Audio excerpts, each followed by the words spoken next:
now that you know how both primitive and reference types work and what are the differences, let me go ahead and teach you something which is very important for you to understand, and that is the difference between passing by value versus reference. So this is when we have a method. So let's go ahead and create a method. So I'm going to say static and then void. So this won't return anything. And we're going to cover basically the access modifiers of a method, but for now just follow along. So simply say static void, but basically void means that the function does not return anything. So here I'm going to say increment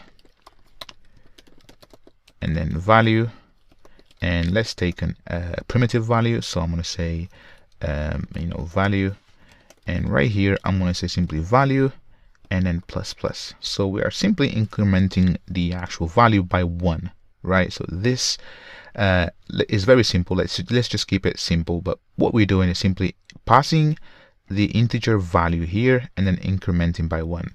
So now if I go ahead and simply say int and then x equals to 0, and here let's increment the actual value, right? So I'm going to say we're going to increment x, and now let's simply say south x. So system.out.println and then x. Now think for a second and see whether you can figure out what the output for line 7 will be. Do you think it will be 0 or 1? So if I run the program here, I'm going to run it. There we go. So you see that we have 0. And basically you might be saying, hold on, so we actually passed the value 0 and then we incremented, so we said value plus plus, but we still have 0, right? So this is because when you pass a primitive, so when you pass a primitive here, right, what happens is it passes the actual primitive by value, right? So we actually it passes a copy of the actual variable. So this guy right here, right?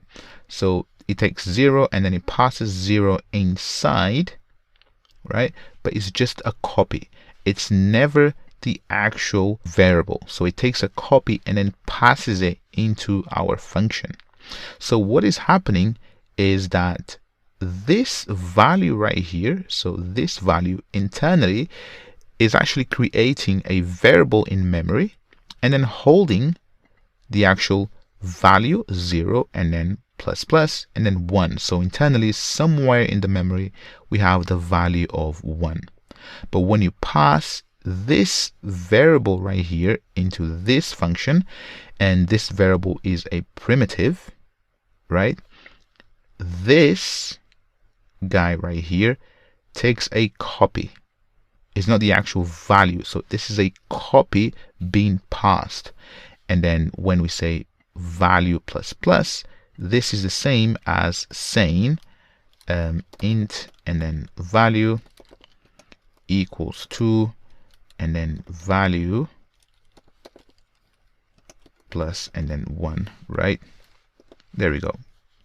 So actually I need to remove that integer there. So this is the exact same thing. So basically now we have a variable somewhere in the memory that holds the value, the actual variable called value, with the value of 1. So 0 plus 1 is 1. So make sure you understand that for primitive values, when